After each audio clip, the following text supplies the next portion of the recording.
Olá, seja bem-vindo ao canal do Marcos Campos e ao segundo episódio do programa Reencontro com a Graça. Hoje nós vamos conversar sobre o preço pago pelos homens de Deus que nos anunciaram a graça de Jesus.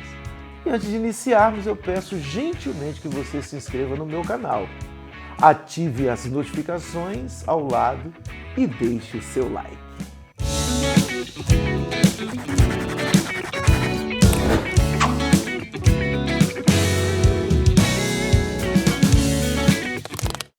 O livro de Hebreus nos diz que mulheres receberam pela ressurreição os seus mortos, alguns foram torturados não aceitando o seu resgate para obterem superior ressurreição, outros, por sua vez, passaram pela prova de escárnios e açoites, sim, até de algemas e prisões.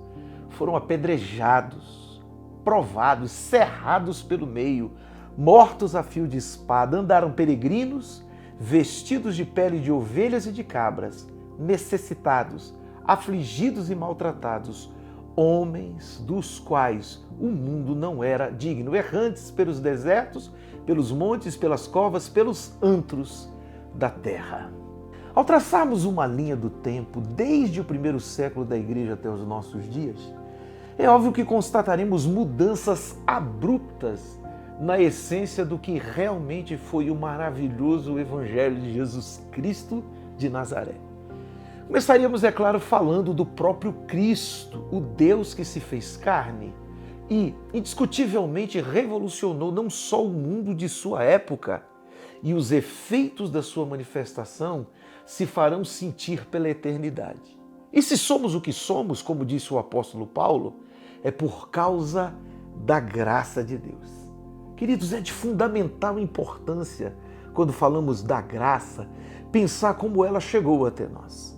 Jesus caminhou por essa terra e formou um grupo de homens, os quais ele chamou de apóstolos. Alguns deles, como nos mostra a Bíblia e a própria história, foram perseguidos e outros mortos por causa da pregação do Evangelho. Logo depois, seguidores que por eles foram levantados e treinados, foram martirizados, dentre os quais Policarpo, um dos primeiros pais da igreja e discípulo de João. Entretanto, na sua grande maioria, centenas de mártires foram pessoas anônimas que foram brutal e covardemente assassinados pelo megalomaníaco e impiedoso Império Romano daquela época. Não se preocupe com tantos nomes que você vai ouvir e conhecer agora. Depois de séculos de perseguição brutal e sangrenta, os quais a história se encarrega de mostrar por parte do Império contra a Igreja do Senhor, outros desafios tinha a Igreja ainda pela frente. Quais seriam? Preservar a doutrina dos apóstolos, tal como eles haviam recebido das mãos do Senhor. Quando a escala de perseguição e violência contra a Igreja chegou ao fim, uma nova e desafiadora etapa surge para a Igreja do Senhor. A influência das heresias e a necessidade de combatê-las.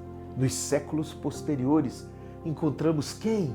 Tertuliano, Clemente de Alexandria, Orígenes e Cipriano, que escreveram obras cujo impacto se faz sentir até os nossos dias.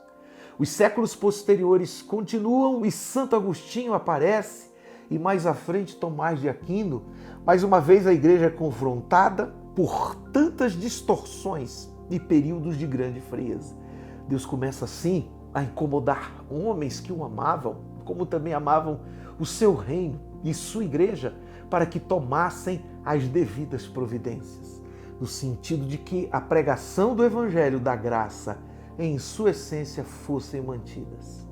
Esses homens começaram a lutar para que a igreja e a doutrina do Senhor fossem amplamente divulgados e, ao mesmo tempo, preservados dos erros. Ainda em séculos posteriores, John Hus, Ulrico Zwinglio, Guilherme Farel, Savonarola, cuja vida se tornou em fonte de inspiração para Lutero e que foram proeminentes na preparação da grande reforma, proposta pelo próprio Martinho Lutero.